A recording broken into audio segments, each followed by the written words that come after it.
তা আমরা বোঝার চেষ্টা করলাম না। তাহলে আদম আলাইহিস সালাম বেহেশতে শুরু করছেন ইবাদত, দুনিয়া আসার পর শুরু করছেন হুকুম মানানো, নিষেধ ছাড়ানো। তার নাম কি? কথা বুঝতেছেন? আল্লাহর পক্ষ থেকে যত নবী এসেছেন পূর্বে সবাই রাজনীতি করেছেন।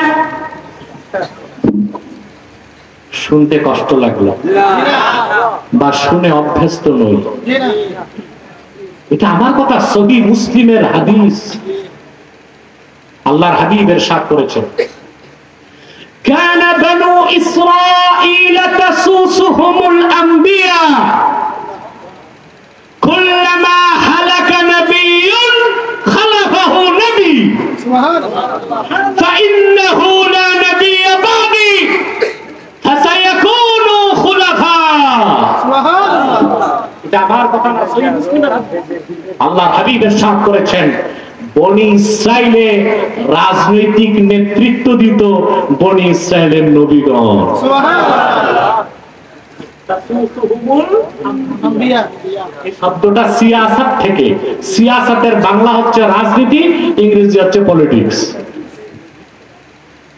কথাটা শুনে অভ্যস্ত না, তো এই জন্য আপনার একটু থমকে গেছে। রাজনীতি এত নোংরা কাজ, এটা নবীরা করতো? রাজনীতির নোংরামিটা আপনাদের মধ্যে। ইসলাম যে রাজনীতি শিখায় ওটা পুরাটাই হচ্ছে ইনসাফের জন্য, মানবাধিকার প্রতিষ্ঠা, নারীর অধিকার প্রতিষ্ঠা, মুসলিমের স্বার্থ রক্ষায়, শিরক কুফর নির্মূলে, সুষম বন্টনের জন্য এবং আল্লাহর আনুগত্যের ভিত্তিতে সমাজ ও রাষ্ট্র পরিচালনার জন্য। তারই নাম খেলাফত। বনি ইসরাইলের নবীগণ এই নেতৃত্ব দিতেন। আল্লাহর হাবিব বলেছেন, একজন নবী ইন্তেকাল করলে বনি ইসরাইলে আরেকজন নবী আসতেন, ফাইন্নাহু লা নাবিয়্যা বাদি, কিন্তু আমি মুহাম্মদ সাল্লাল্লাহু আলাইহি সাল্লামকে প্রেরণ করে আল্লাহ তাআলা নবুয়তের সালাতের দরজা চিরতরে বন্ধ করে দিয়েছেন। আমার পরে কিয়ামত তক কোন প্রকারই নবী কিংবা রাসূল আসবে না। আমার পরে আমার উম্মতের মধ্যে হবে খলিফা। হবে খলিফা। প্রথম খলিফা হলেন আবু বকর সিদ্দিক, তারপরে হযরতে ওমর, তারপরে হযরতে ওসমান, তারপরে হযরতে আলী, তারপরে 6 মাস হযরতে হাসান। সুবহানাল্লাহ বলেন। পরবর্তীতে হযরত হাসান রাদিয়াল্লাহু তাআলা আনহু দেখলেন হযরত মুয়াবিয়া বিচক্ষণ, রাজনৈতিক প্রজ্ঞা তার বেশি। হযরত মুয়াবিয়ার অনুরোধে হযরত মুয়াবিয়া সর্বোচ্চ সম্মান করলেন হযরত হাসানকে এবং হোসেনকে। হযরত মুয়াবিয়া খেলাফতের দায়িত্ব নিজ থেকে দিলেন হযরত মুয়াবিয়াকে। হযরত মুয়াবিয়া রাদিয়াল্লাহু তাআলা আনহুর ইন্তেকালের পর 61 হিজরিতে তার সন্তান কুখ্যাত ইয়াজিদ জোর করে খেলাফত ক্ষমতা দখল করে খেলাফতের জায়গায় চালু করলো মুলুকিয়াত, কিংডম, রাজতন্ত্র। ইমাম হোসেন বললেন, না, মুসলিমদের ভূখণ্ডে আল্লাহর জমিনে আল্লাহর আনুগত্যের ভিত্তিতে খেলাফত দিয়ে দেশ চলবে, মুলুকিয়াত বা রাজতন্ত্র দিয়ে দেশ চলবে না।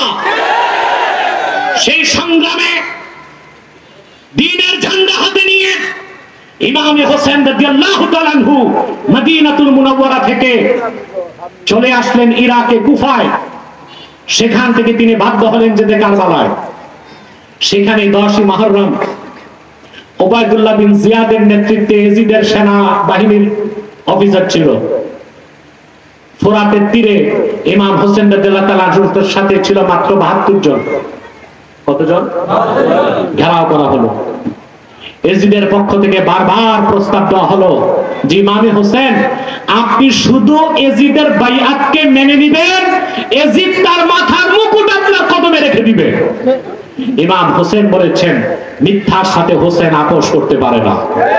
আল্লাহর জমিনে আল্লাহর আইন চলবে, ইয়াজিদের কোনো কথাই চলবে না। মুসলিম রাষ্ট্রগুলো বলেন সুবহানাল্লাহ। যুদ্ধ হলো।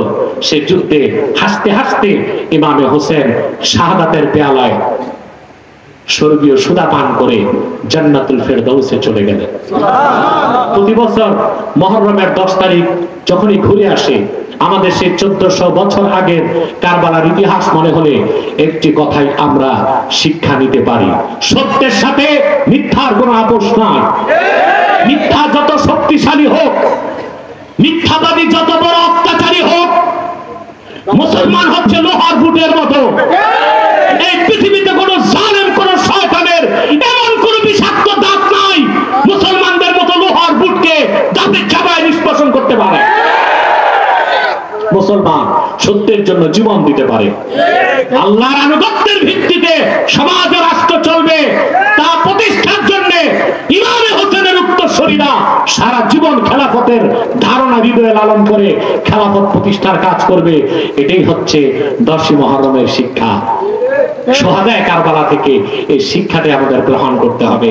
পারবো তো আমরা? ইনশাআল্লাহ। সাদাকাল্লাহুল আযীম ওয়া সাদাকা রাসূলুহুন নবিয়ুল কারীম ওয়া নাহনু আলা যালিকা মিনাশ শাহিদিন ওয়াশ শাকিরিন আলহামদুলিল্লাহি রাব্বিল আলামিন। একটা মানুষও মুনাজাত না করে ওঠার চেষ্টা করবেন না। আমি আপনাদেরকে নিয়ে বিদায় দিচ্ছি। আপনারা বসবেন এবং ধৈর্যের সাথে কথা